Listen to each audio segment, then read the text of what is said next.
Good morning, my dear students. Welcome to your new session. So today we are going to start with our very first chapter of our literature, and the name of the chapter is The Selfish Giant. I hope you all are aware about the word selfish and giant. Selfish is a person who only thinks about himself or herself, and giant is a very large person.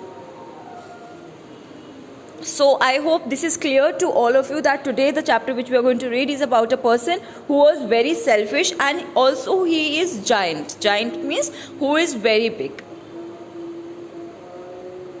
Okay, now while going through this video, I'll give you some pause and you have to answer those questions to yourself. Okay?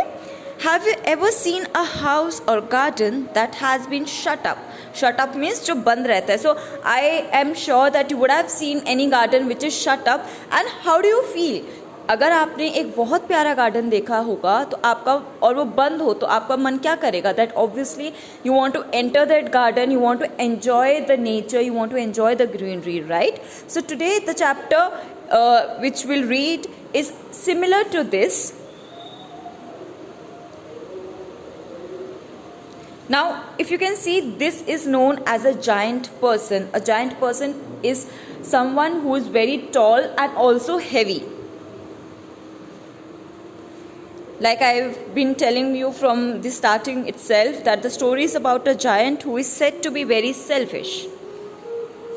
Now you can see in this picture that this is a park, or you can say this is a garden where you can see there are children playing.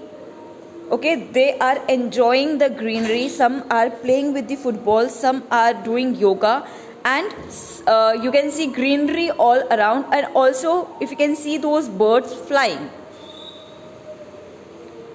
He had a very beautiful garden. Now he is the selfish giant here.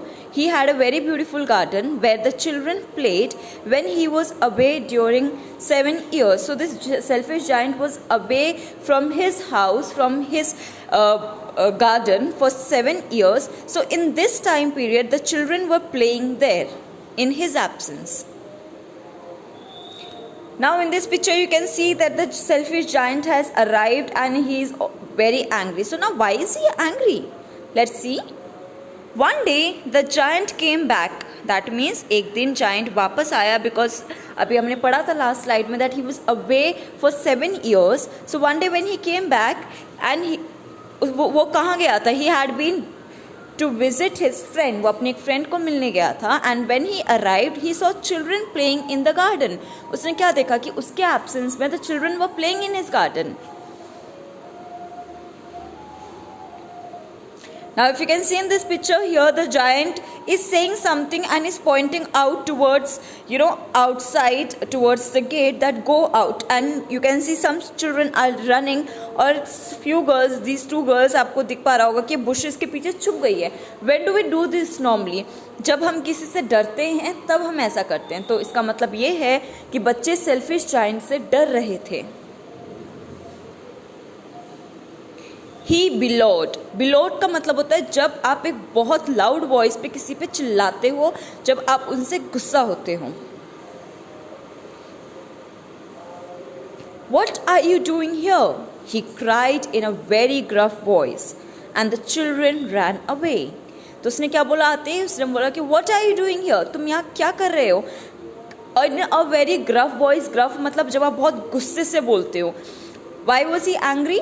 Because in his absence, the children were playing in his garden. And the children ran away. Children ran away मतलब बच्चे वहाँ से भाग गए. Now what is he doing in this slide? My own garden is my own garden, said the giant. मतलब कि मेरा garden सिर्फ मेरा garden है. Anyone can understand that I will not allow nobody to play in it but myself. तो इस line से ये क्लियर हो जाता है दैट द सेल्फिश जाइंट, उसका नाम सेल्फिश क्यों रखा गया है, because he was saying that my garden is my own garden, मतलब ये मेरा गार्डन है और इसमें I want permit anybody to enter in my garden, क्योंकि मेरे गार्डन में सिर्फ मैं ही रहूँगा। तो इससे आपको पता चल जाएगा कि सेल्फिश जाइंट काफ़ी ज़्यादा सेल्फिश थे, who was just thinking about himself. So he built a high wall all around it and put up a notice board. अब आपको ये दिख पा रहा होगा कि उसने क्या किया, उसने अपने गार्डन में, बिकॉज अर्लियर उसका गार्डन खुला था, that is the reason why children came in his garden, but now because उसने क्या बोला था कि माई own garden is my own garden, तो इसकी वजह से उसने एक हाई वॉल बिल्ड कर ली थी so that nobody can come inside without his permission. And also उसने एक नोटिस बोर्ड बाहर लगा दिया था। Now what was in the notice board? If you can see in this picture, it is written trespassers will be prosecuted. Trespassers उसे कहते हैं जो भी इधर उधर घूमता रहता है। फॉर एग्जाम्पल, आप जब रोड में घूमते हो, there are many trespassers. Trespassers मतलब people who are unknown to you, अलग अलग लोग, उनको trespassers कहते हैं। will be prosecuted मतलब जिसको अलाउड नहीं किया जाता। By his selfishness, a very high wall was built around his garden so that children could not go inside to play. क्योंकि he was very selfish, he didn't want any child to enter his castle. तो उसने क्या किया, उसने एक बहुत large wall build कर दी और उसमें उसने एक notice board लिखा, and the notice board में क्या लिखा हुआ था, trespassers will be prosecuted, मतलब कि कोई भी अनजान व्यक्ति अंदर घुसने के लिए मना है।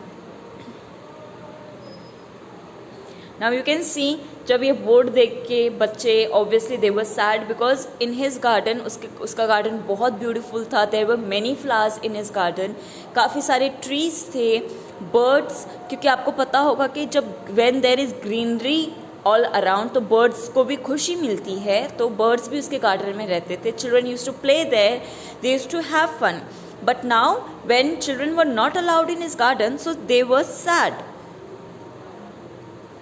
The poor children had now nowhere to play. अब बच्चों के पास कुछ खेलने के लिए था ही नहीं, वो कहाँ खेलते।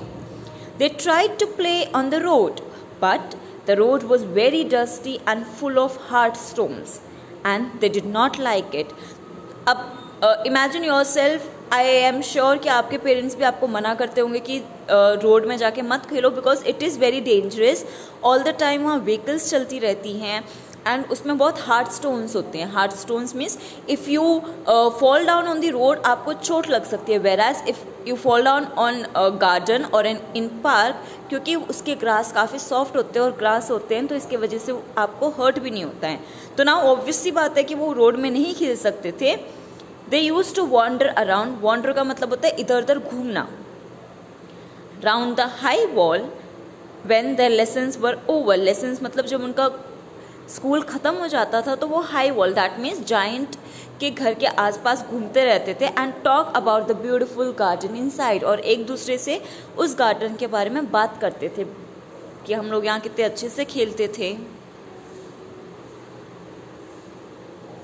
How happy we were they said to each other. So now they are saying कि हम कितने खुश थे जब हम सेल्फिश जाइंट के गार्डन में खेला करते थे।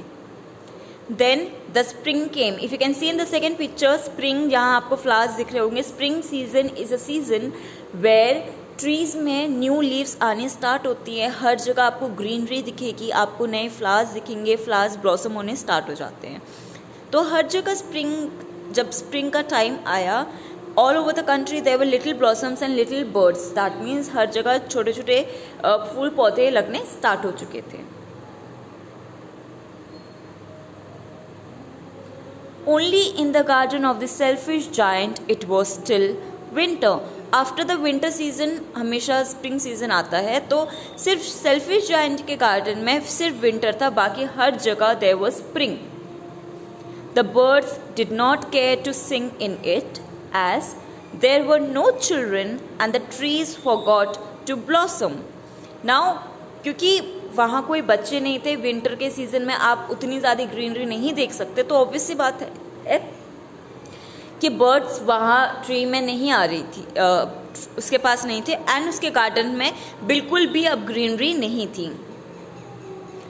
Once a beautiful flower put its head out from the grass, but when it saw the notice board, it was so sorry for the children. अब एक बार क्या हुआ, उसके गार्डन में एक छोटा सा फ्लावर बाहर निकला, उसने अपने सर बाहर निकाल के देखा, बट उसने जब वो नोटिस बोर्ड देखा, and what was written in the notice board, trespassers will be prosecuted.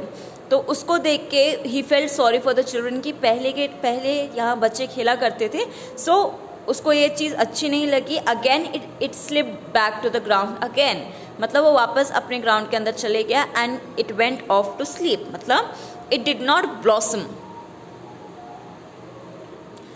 The only people who were pleased का मतलब हैप्पी. सिर्फ क्या कौन खुश थे? Snow and the frost. Frost का मतलब होता है जब बर्फ जम जाती है. अब द सेल्फिश जायंट के गार्डन में सिर्फ स्नो ही स्नो थी, क्योंकि उसके यहाँ स्प्रिंग नहीं आई थी. Spring has forgotten this garden, they cried, so we will live here all year around. मतलब स्नो जो विंटर सीजन था वो अपने आप में बात कर रहा था कि सेल्फिश जायंट के घर में के गार्डन में स्प्रिंग आना भूल गई है, तो अब हमें लगता है कि हमें पूरा ईयर यहीं रहना पड़ेगा. Then they invited the north wind to stay with them and he came. North wind मतलब आंधी तूफान. He was wrapped in furs and he rode all day about the garden and blew the chimney pots away. मतलब selfish giant का घर अब धीरे धीरे it was destroying. This is a delightful spot. Delightful मतलब happy. Spot का मतलब जगह. He said, we must ask the hail on a visit. So the hail came. Now what do you mean by hail? If you can see in the picture, अगर आप इस picture को zoom करके देखेंगे तो यहाँ आपको क्या दिख रहा होगा, जो ओले होते हैं उसे हेल कहते हैं. ठीक है, आपने देखा होगा कि विंटर सीजन में मोस्ट ऑफ द टाइम जब बारिश आती है तो ओले गिरने स्टार्ट होते हैं. तो नाउ अब सेल्फिश जायंट के गार्डन में ओले गिरने स्टार्ट हो गए थे. Every day for 3 hours he rattled on the roof of the castle. Castle का मतलब palace, place. Till he broke most of the slates, and then he ran round and round the garden as fast as he could. अब if you will see in the picture,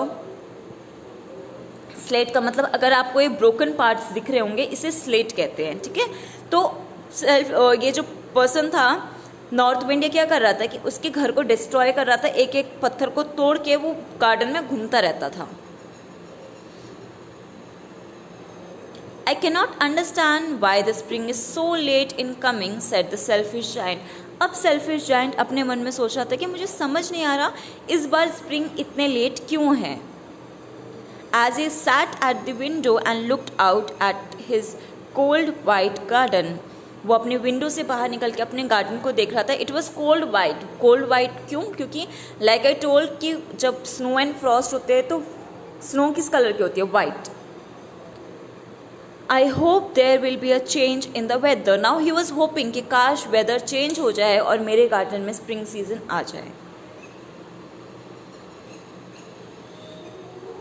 see if you can सी, इसका garden इस तरीके से हो गया था, उसमें बिल्कुल भी ग्रीनरी नहीं थी. उसमें एक बोर्ड लगा था, trespassers will be prosecuted. उस हर जगह if you can see white, ये स्नो की वजह से हो गया था. But the spring never came nor the summer. ना उसके गार्डन में कभी स्प्रिंग सीजन आया ना समर सीजन आया. The autumn gave golden fruit to every garden, but to the giant's garden she gave none. She मतलब ऑटम सीजन की बात हो रही है यहाँ. नन का मतलब कि हर जगह नए दूसरों के गार्डन में फ्रूट्स आने स्टार्ट हो गए थे, बट सेल्फिश जायंट के गार्डन में फ्रूट नहीं आ रहे थे. He is too selfish, she said. अब मैंने फिर से बताया आपको, शी यहाँ ऑटम सीजन के लिए बोला गया है. तो इनके सेल्फिश जायंट के घर में कोई भी गार्डन में कोई भी सीजन नहीं आ रहा था, क्योंकि उनको पता था कि सेल्फिश जायंट काफ़ी ज़्यादा सेल्फिश है.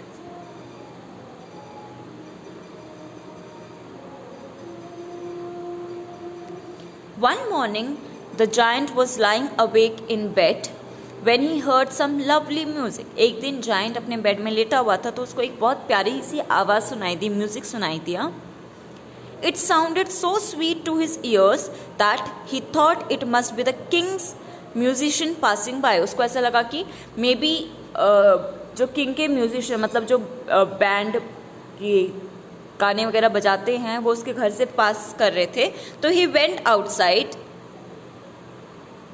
It was really only a little Lynette singing. Lynette का मतलब यहाँ एक बर्ड है.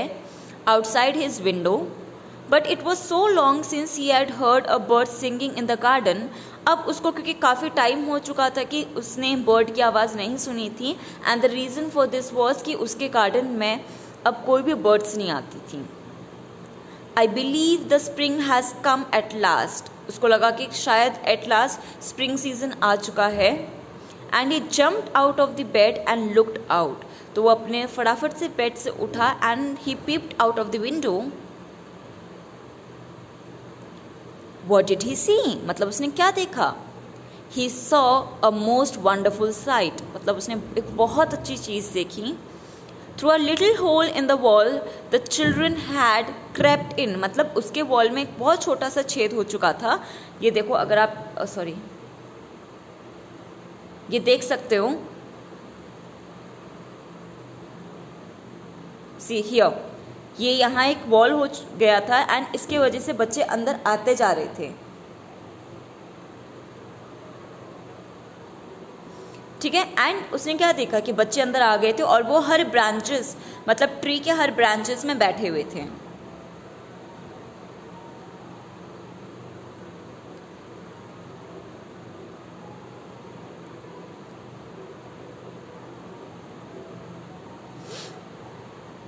Only in one corner it was winter.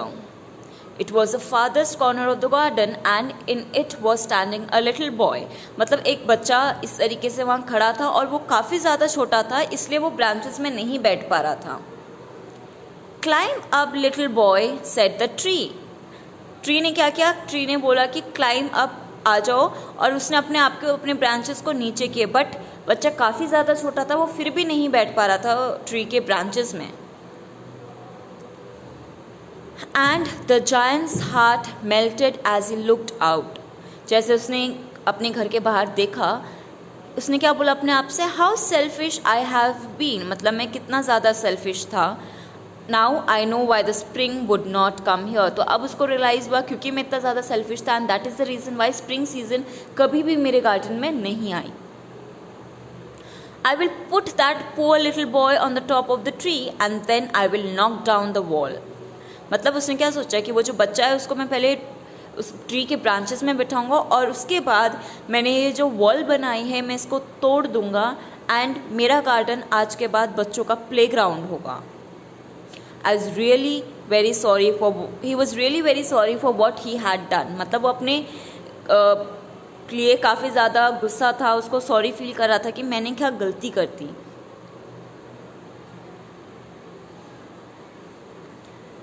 And the other children when they saw the giant was not wicked any longer. मतलब wicked मतलब अब वो उतना खड़ूस नहीं था, डरावना नहीं था.